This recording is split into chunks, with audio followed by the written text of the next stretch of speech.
এই এক আমরা যে কতভাবে খাওয়া যায় তা আর বলে শেষ করা যাবে না। কেউ এই আমরা খায় মাখিয়ে, কেউ বা খায় আমড়ার আচার বা চাটনি বানিয়ে, কেউ খায় আমড়া দিয়ে ডাল রান্না করে, কেউ বা পছন্দ করে আমড়ার টক রান্না করে খেতে। এই একই আমরা বিভিন্নভাবে বিভিন্ন স্বাদে মানুষ খেয়ে থাকেন।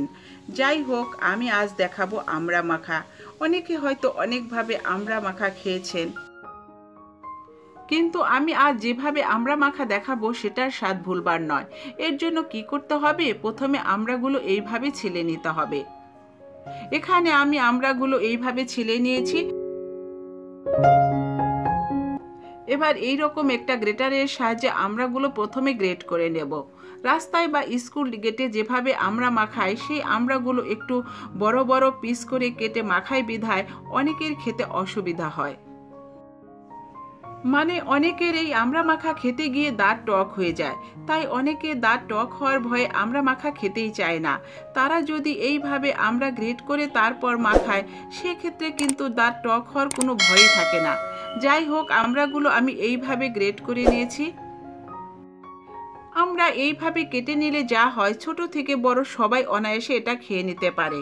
আমরা খেতে তখন আর কোনো সমস্যাই হয় না। এবার আমি চলে যাব আমড়াটা মাখিয়ে নেওয়ার জন্য। এবার এর ভিতর প্রথমে দিয়ে দিলাম স্বাদ মতো লবণ। এবার দেব 1 চা চামচ চাট মশলা। মরিচের গুঁড়া দিয়ে দেব 1 চা চামচ। দেব বিট লবণ 1/2 চা চামচ।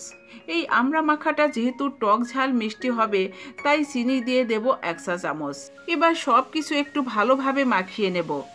এবার দেব আমড়া মাখার মোস্ট ইম্পর্টেন্ট একটা ইনগ্রেডিয়েন্টস, আর সেটা হলো কাসুন্দি। এটা না হলে তো আমড়া মাখা অসম্পূর্ণ থেকে যাবে। সেই সাথে দেব অল্প একটু সরিষার তেল। এখন যেটা দেব, যা আমড়া মাখার স্বাদ বাড়িয়ে দেবে বহুগুণে, আর সেটা হচ্ছে শুকনা মরিচ, যা আমি তেলের উপর একটু ভেজে নিয়েছি। এবার এই মরিচ গুঁড়ো গুঁড়ো করে ভেঙে নিয়ে আমড়া মাখার সাথে ভালোভাবে মাখিয়ে নেব। এই শুকনা মরিচ ব্যবহারের ফলে আমড়া মাখার ভিতর অসাধারণ একটা ফ্লেভার যোগ হবে। আর এটা মাখাতে মাখাতেই কিন্তু জিভে আমার অলরেডি পানি চলে এসেছে। এবার আমড়া মাখার ফ্লেভারটাকে আরও দ্বিগুণ করার জন্য আমার যা লাগবে সেটা হলো লেবু পাতা। এই পাতা আমড়া মাখার স্বাদ এতটাই বাড়িয়ে দেয়, যারা এখনও এইভাবে আমড়া মাখা খাননি তারা বুঝতেই পারবেন না। লেবু পাতাগুলো আমি পরিষ্কার করে ধুয়ে তারপর ছোট ছোট পিস করে কেটে আমড়া মাখার ভিতর দিয়ে দেব। এখন সব কিছু দিয়ে শুধু মাখামাখির পালা। তো হয়ে গেল আমার ভীষণ মজার আমড়া মাখা। তো এখন আর দেরি করার কোনো উপায় নেই, জিভে অলরেডি পানি চলেই এসেছে। ভিডিওটি ভালো লাগলে লাইক, শেয়ার ও সাবস্ক্রাইব করতে ভুলবেন না। এখন বিদায় নিচ্ছি। আল্লাহ হাফেজ।